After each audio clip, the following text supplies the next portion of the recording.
Saudari-saudaraku terkasih dalam Tuhan Yesus Kristus, selamat pagi dan berkah dalam. Kita bertemu kembali dalam renungan harian Sabtu 19 Oktober 2024.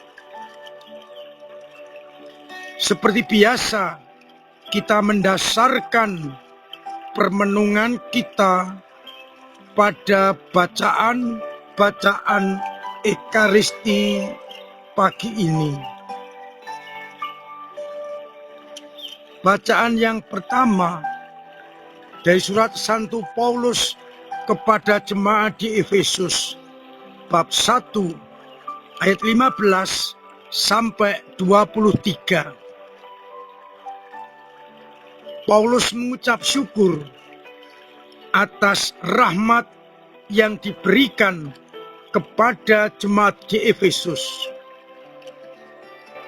Rahmat iman tentang Yesus yang diberikan sebagai kepala atas jemaat, dan jemaat itulah tubuh Kristus. Kristus sebagai kepalanya.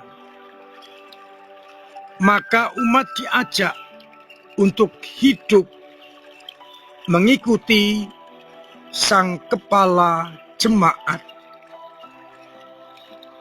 Sedangkan pada bacaan Injil dari Injil Lukas bab 12 ayat 8 sampai 12, Yesus menegaskan bahwa barang siapa mengakui aku di depan manusia, akan diakui pula oleh Anak Manusia di depan para malaikat. Sebaliknya, barang siapa menyangkal aku di depan manusia, ia akan disangkal pula di depan para malaikat.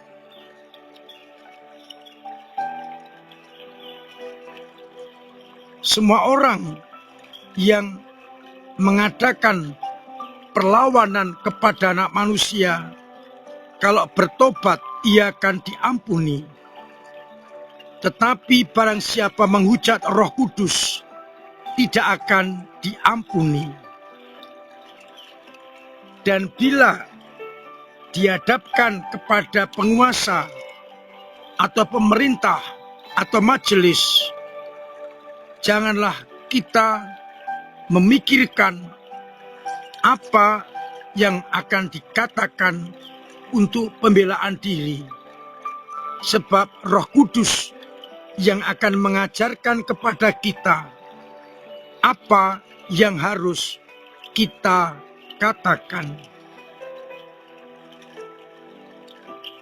Saudari-saudaraku terkasih dalam Tuhan Yesus Kristus, bacaan yang pertama menyadarkan kepada kita bahwa berkat iman akan Yesus Kristus, kita menjadi satu keluarga dengan Kristus sebagai kepalanya, dan kita adalah anggota-anggota tubuhnya.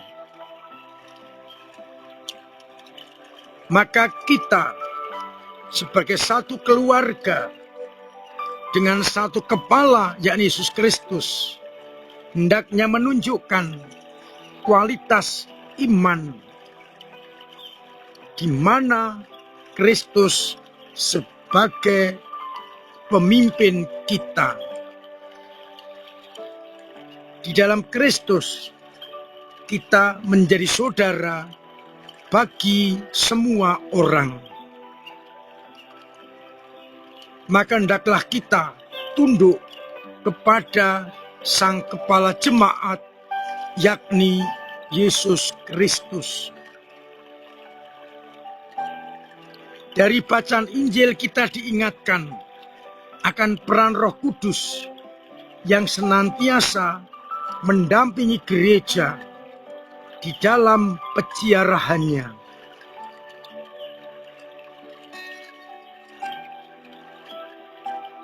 Kita diingatkan oleh Yesus,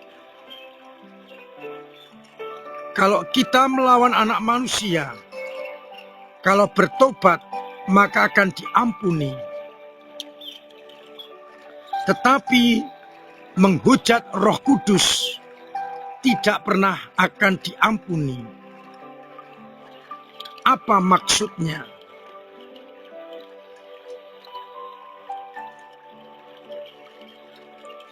Kita beriman, kita mengenal Kristus karena bantuan Roh Kudus.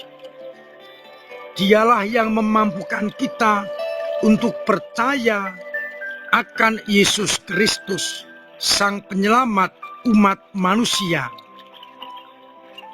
Maka kalau kita menghujat Roh Kudus, menolak dan menyingkirkan, kita tidak akan bisa beriman kepada Yesus Sang Penyelamat.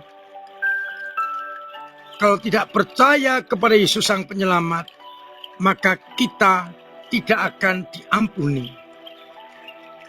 Maka kita harus menerima Roh Kudus dan tidak menghujatnya. Menghujat Roh Kudus berarti kita tidak akan bisa beriman, karena Roh itulah yang membawa kita untuk beriman kepada Yesus Kristus. Dan Roh itulah yang akan membimbing, menjaga, mendampingi kita menghadapi berbagai macam tantangan. Oleh karena itu, hendaknya kita mengandalkan Roh Kudus di dalam hidup kita, yang selalu menjaga kita, yang dapat kita alami lewat suara hati.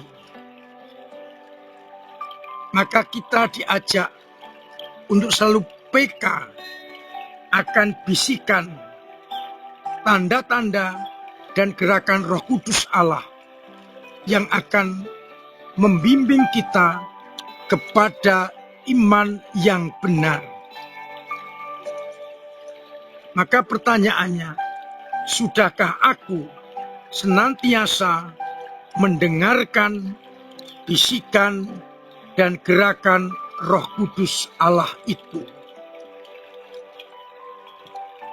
Kalau demikian, maka kita akan dimampukan untuk setia kepada Kristus, Sang Kepala atas jemaat.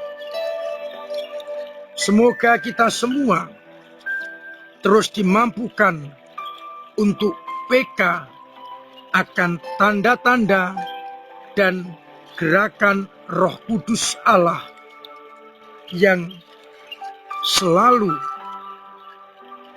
menjaga kita, membawa kita, menghantar kita kepada iman yang benar. Semoga akhirnya kita memiliki Roh Kudus dengan sabta kurnianya, sehingga kita menjadi anak-anak Allah yang sejati. Roh hikmat, roh kebijaksanaan, roh takut akan Allah, dan seterusnya kita miliki, maka kita benar-benar menjadi anggota keluarga Allah yang berkenan kepada Allah. Mari bersama-sama kita mengasah hati kita agar peka akan bisikan dan gerakan Roh Kudus Allah. Tuhan memberkati kita sekalian. Amin. Marilah Kita berdoa. Bapa yang penuh kasih, bukalah hati kami akan bisikan dan gerakan Roh Kudus-Mu, agar akhirnya hidup dan karya kami senantiasa dituntun, dibimbing oleh Roh-Mu sendiri. Biarlah dengan demikian iman kami semakin berkembang, semakin mendalam, karena dikuatkan oleh Roh Kudus-Mu. Semoga dengan demikian iman kami yang kadang jatuh, yang kadang lemah, yang kadang mandek, tetap disemangati oleh Roh Kudus, sehingga semakin mendalam, semakin kuat, dan semakin tangguh. Semoga umat-Mu yang sakit Engkau sembuhkan, yang punya beban berat Engkau ringankan, yang punya persoalan Engkau bantu untuk mengurainya, dan yang sedang ekonomi Engkau lancarkan usahanya, sehingga mereka tetap mengalami kasih karunia-Mu lewat Roh Kudus-Mu. Untuk itu, sertai kami dengan berkat-Mu sendiri, Bapa dan Putra dan Roh Kudus. Amin. Saudara-saudaraku terkasih, tetap saya ingatkan dan saya dorong untuk terus menciptakan pola hidup sehat dengan mematuhi protokol kesehatan dan menjaga diri agar kita terbebas dari segala penyakit, terutama dari virus corona.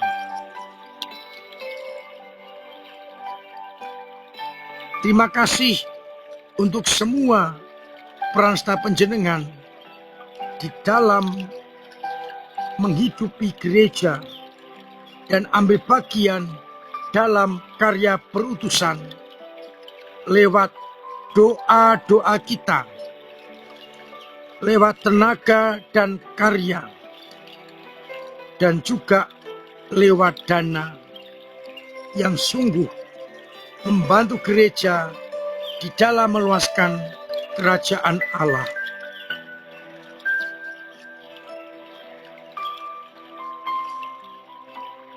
Masih saya ingatkan amplop misi yang belum dikembalikan bisa dimasukkan ke kotak persembahan atau dimasukkan ke dalam kantong kolektor sampai akhir bulan, yang hasilnya akan sangat membantu para misionaris MSF di tempat-tempat yang jauh dan sulit, dan juga membantu umat di pedalaman-pedalaman.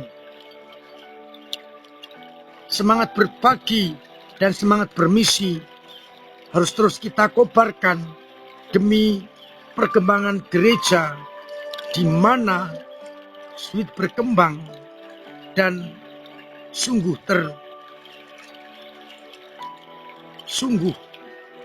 ada dalam pedalaman.